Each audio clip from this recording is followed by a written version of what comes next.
Navštívime Vallée de Mai alebo Májové údolie s rozlohou 17 hektárov, ktorý je národným parkom a je pod patronátom UNESCO. Vďaka jeho kráse sa o ňom hovorí aj ako o pôvodnej rajskej záhrade.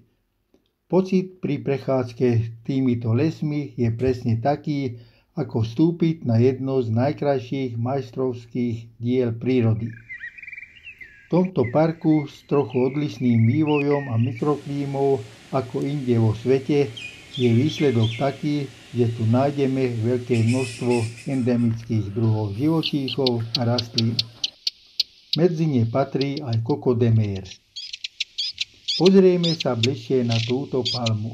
Je to Coco de Mer alebo palma seychelská, ktorá rastie výhradne na Seychelách, a to na ostrove Praslin alebo Kuriúze.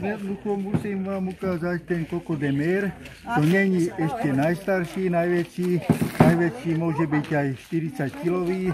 Tento môže mať nejakých okolo 10 kg. Coco de Mer je unikátny plod, známy aj ako morský kokos. Dvojitý kokos je prezývaný aj ako orech lásky, lebo samičie plody vyzerajú ako ženské lono a samčie ako veľký penis. Obrie kokosové orechy dozrievajú až po 7 rokoch. Zdá sa to byť dlhá doba, ale musíme si vziať do úvahy, že palmy sa dožívajú až do veku 400 rokov. Výsledkom dlhého zrenia je najväčší plod na svete a najväčším semenom na svete. Najväčšie exempláre majú priemer 50 cm a vážia aj 40 kg.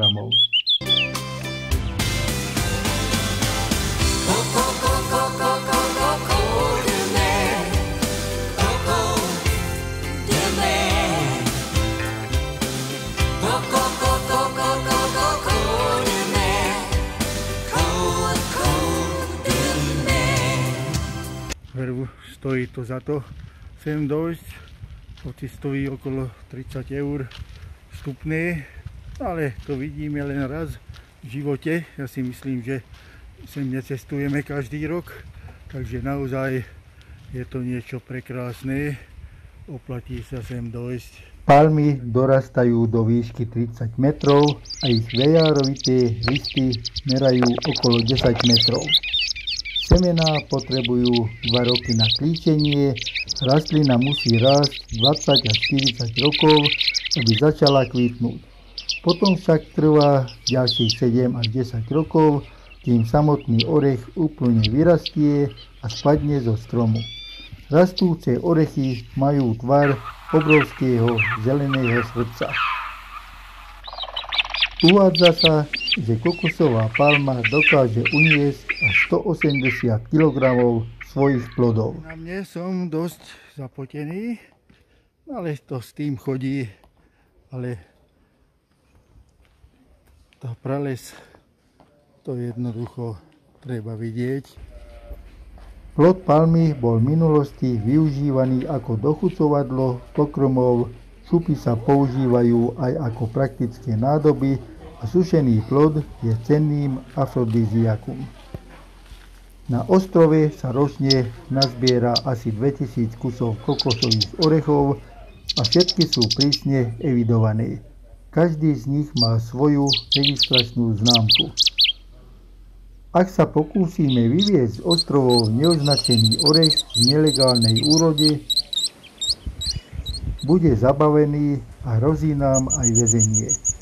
Legálne kúpené orechy v obchodoch však nie sú lacnou záležitosťou, lebo ich cena sa vyšplhá až na 300–400 € za jeden kus. Pokračujeme ďalej. Po ukončení návštevy Národného parku navštívime aj miestny obchod so suvenírmi a tu predávajú aj parfém vyrobený aj z oleja Coco de Mer.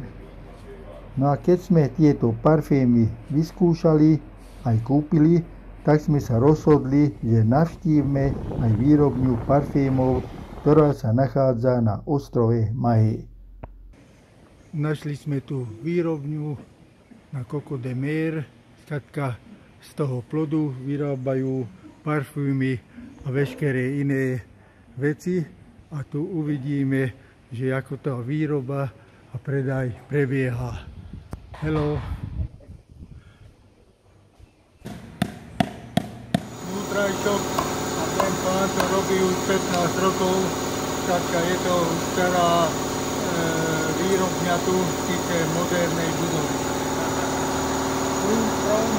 Sorry? From something Yeah. original Yeah, Korea.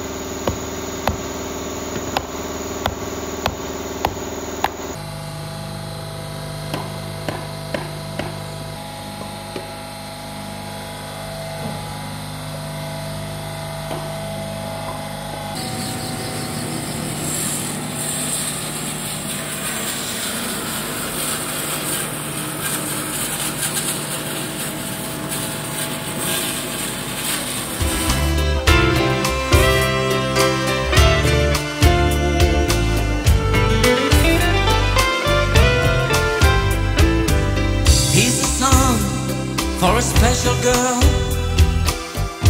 far away on a tropical isle. Place is called Val-de-Nez, where we met and fell in love.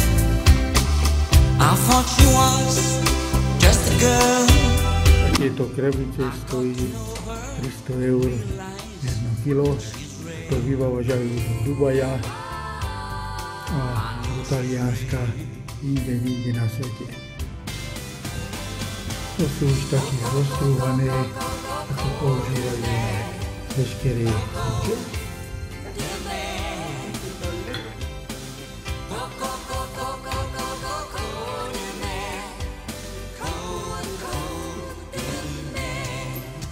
Then we clean it just because of the spinning.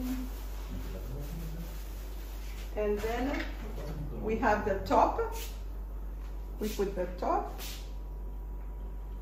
And then we have the box.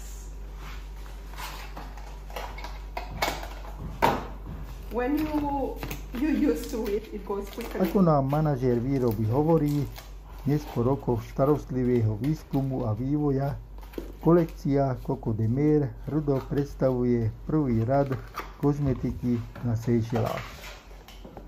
Parfém autenticky obsahuje skutočný extrakt Coco de Mer, čím sa odlišuje od imitácií produktov na trhu. Pri výrobe parfémov používajú prírodné esenciálne oleje. A nakoniec nášho dokumentu sa lúčime s konštatovaním, že Coco de Mer je prírodný zázrak a pýcha Seychelles.